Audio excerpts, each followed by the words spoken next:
14 اور 15 شعبان کی درمیانی رات، جس کو ہمارے ہاں عام طور سے شب برات کہا جاتا ہے، اس کے بھی کچھ احکام ہیں۔ یہ ایک ایسی رات ہے جس کی فضیلت متعدد روایات سے ثابت، اور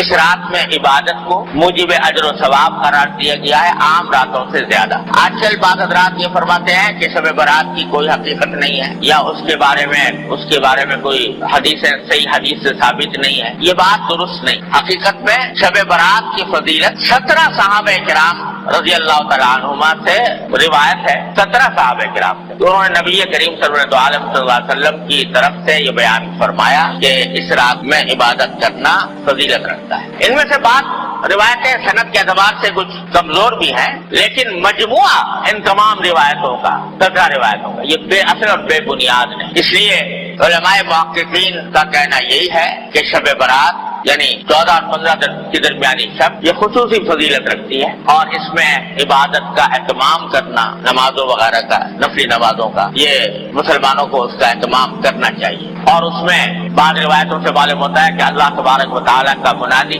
اس رات میں آواز لگاتا ہے کہ الا حل من مستغفر فاغفر لہ،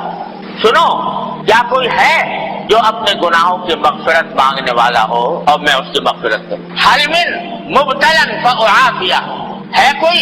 مبتلا مصیبت، مشکلوں میں مبتلا جس کی مصیبت کو میں عافیت سے تبدیل کروں۔ یہ ساری رات اللہ تبارک و تعالیٰ کی طرف سے اعلان ہوتا رہے، لہذا اس رات میں جاگنا اور عبادت کرنا یہ عام راتوں سے زیادہ فضیلت کا سبب ہے۔ دعائیں کرنا بشرطے کہ وہ عبادت اسی طرح کی جائے جس طرح جناب نبی کریم سرورت عالم صلی اللہ علیہ وسلم نے فرمائی، اس میں بھی اپنی طرف سے کوئی اضافہ نہ ہو۔ جیسا ابھی میں نے بتایا، مثالیں دی آپ کو کہ اپنی طرف سے اضافہ کوئی شریعت میں مقبول نہیں۔ کل محدثۃ بدعہ وکل بدعۃ ضلالہ، ہر نئی بات جو انسان دین میں پیدا کرے وہ بدعت ہے، اور ہر بدعت گمراہی۔ تو شیطان تو انسان کے پیچھے لگا ہوا ہی ہے، اسے دیکھا کہ یہ رات فضیلت والی آنے والی ہے، تو اس فضیلت والی رات میں مسلمان متوجہ ہوں گے، اللہ تعالیٰ کی طرف رجوع کریں گے، عبادتیں کریں گے، دعائیں مانگیں گے، تو میرا تو گھاٹا ہو گیا۔ لہذا اس نے ایسے ایسے طریقے ایجاد کروا دیے کہ لوگ جو ہے عبادت سے ہٹ کر ان طریقوں میں لگ جائیں، اور ان کی وجہ سے اس رات سے جو فائدہ اٹھایا جا سکتا تھا وہ نہ اٹھاتا۔ کیا طریقے گڑھ لیے کہ بھائی نماز پڑھو یا نہ پڑھو، شب برات کا حلوہ ضرور پکاؤ، وہ نماز پڑھو یا نہ پڑھو، عبادت کرو یا نہ کرو، لیکن حلوہ پکانا ضرور فرض۔ اگر کوئی نہ پکائے تو قابل ملامت، لے بھائی اس کے گھر تو شب برات کا حلوہ بھی نہیں پکتا، یہ بڑا وہابی ہے، یہ جو ہے ایسا کنجوس ہے، بخیل ہے کہ اس کے گھر میں حلوہ ہی نہیں پکتا۔ اب کوئی خدا کا بندہ پوچھے کہ بھئی حلوے کا کہیں ذکر قرآن میں، حدیث میں، صحابہ کرام کے تعامل میں کہیں ہے کہ بھئی شب برات کے دن حلوہ پکنا چاہیے؟ نہ قرآن میں اللہ تعالیٰ نے فرمایا، نہ نبی کریم سرورت عالم صلی اللہ علیہ وسلم نے ارشاد فرمایا، نہ صحابہ کرام کے عمل میں کہیں اس کا کوئی دور دور کوئی نشان نظر آتا ہے، مگر یہ حیراتی بات، اور اس کو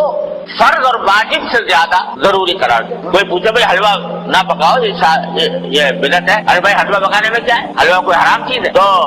یہ جواب، ارے بھائی حلوہ حرام کوئی چیز نہیں، روز پکاؤ، لیکن شب برات کو خاص طور پر حلوے کے لیے مخصوص کر لینا اور اس کو فرض قرار دینا اور واجب قرار دینا، کوئی نہ پکائے تو ملامت کرنا، یہ اپنی طرف سے دین میں اضافہ ہے جو اللہ تعالیٰ کو گوارا نہیں۔ تو ایک تو یہ شگوفہ چھوڑ دیا شیطان نے۔ دوسرا اس سے زیادہ خراب کہ بھائی شب برات میں آتش بازی ہونی چاہیے، الیاذ باللہ، اس میں لاکھوں روپیہ آگ میں جلا دیا آتش بازی کرنے سے۔ آتش بازی ہو رہی ہے اور آپ جانتے ہو کہ اس آتش بازی نے جانے کتنے بے گناہوں کی جان لی ہے۔ بوری بازار کراچی کا آج بھی گواہ ہے اسی شب برات کی آتش بازی کی ہلاکتوں کا گواہ ہے کہ کس طرح پورا کا پورا بازار جو ہے وہ نظر آتش ہو گیا، جل کر بھسم ہو گیا۔ اب پھر بھی وہ بات ہے کہ نہ قرآن میں، نہ حدیث میں، نہ صحابہ کرام کے تعامل میں، نہ بزرگان دین کی وصیتوں میں کہیں بھی نہیں، اپنی طرف سے شب برات کے ساتھ آتش بازی کا شگوفہ چھوڑ یہ شیطان۔ حلوہ پکانا تو چلو بھائی عام دنوں میں جائز تھا، حلال تھا، یہ آتش بازی جو ہے تو عام دنوں میں بھی اس طرح آتش بازی کرنا کہ جس میں پیسے کا ضیاع ہو، جس میں جانے ضائع ہونے کا اندیشہ ہو،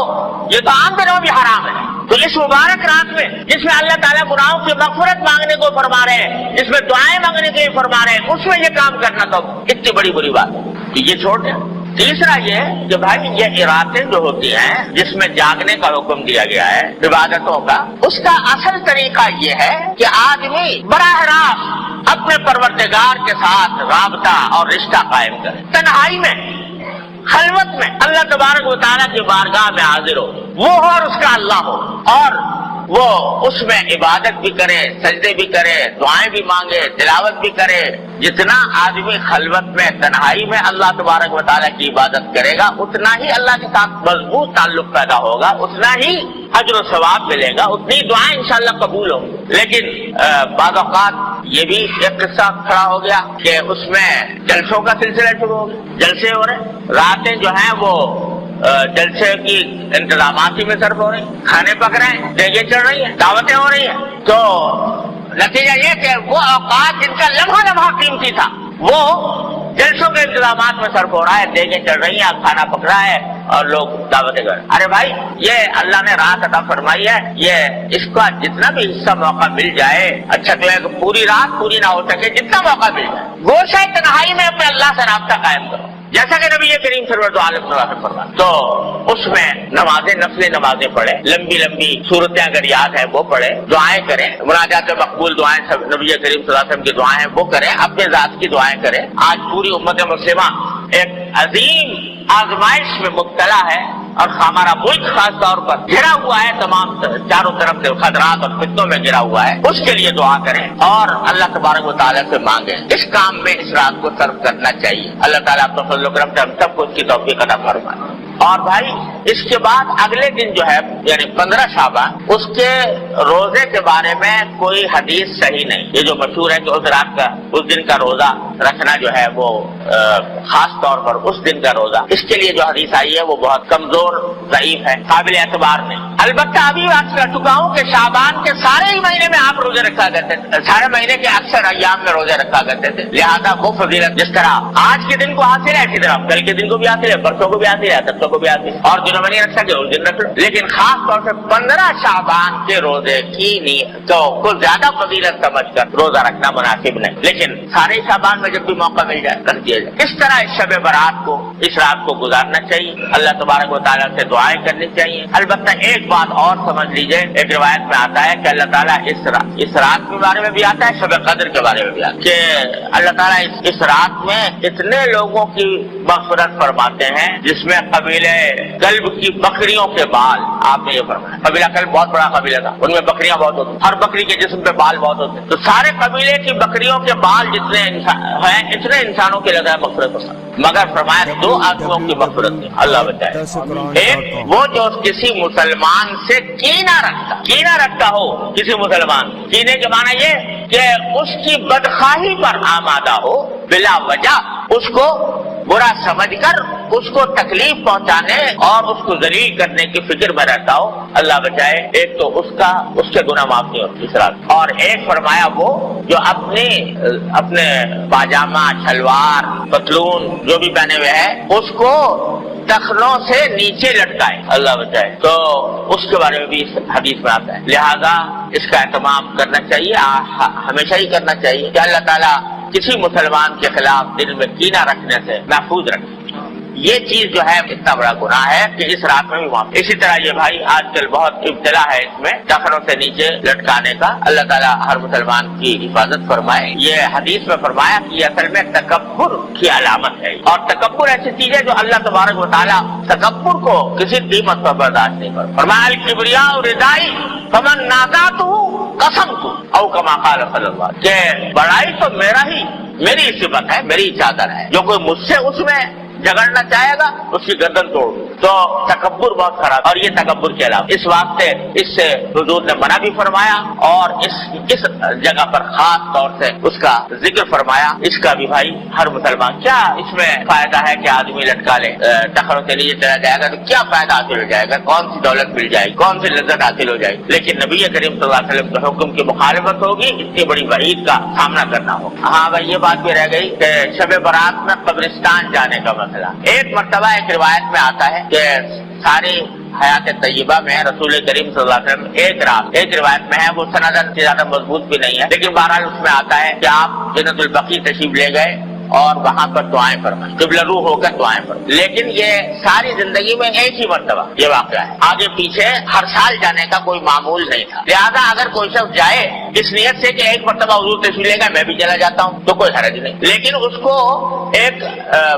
مستقل سنت قرار دینا کہ ہر سال جانا ضروری ہے، یہ سمجھنا درست نہیں. اس طرح اگر کوئی شخص اگر جا کر اپنے مردوں کے حق میں دعائیں کرے، اپنے حق میں دعائیں کرے تو اس میں کوئی مذائقہ بھی نہیں. نہیں، نہ موم بتی نہ اگربتی، ایمان کا نور چاہیے، موم بتیوں اگربتیوں کا نور. اللہ تبارک و تعالیٰ اپنے فضل و کرم سے اپنی رحمت سے ہمیں اس راہ سے صحیح فائدہ اٹھانے کی توفیق عطا فرمائے اور اس میں اللہ تعالیٰ کی رحمتیں اور برکتیں جمع کرنے کی توفیق عطا فرمائے اور اپنے غضب اور اپنی ناراضی کے اسباب سے ہماری حفاظت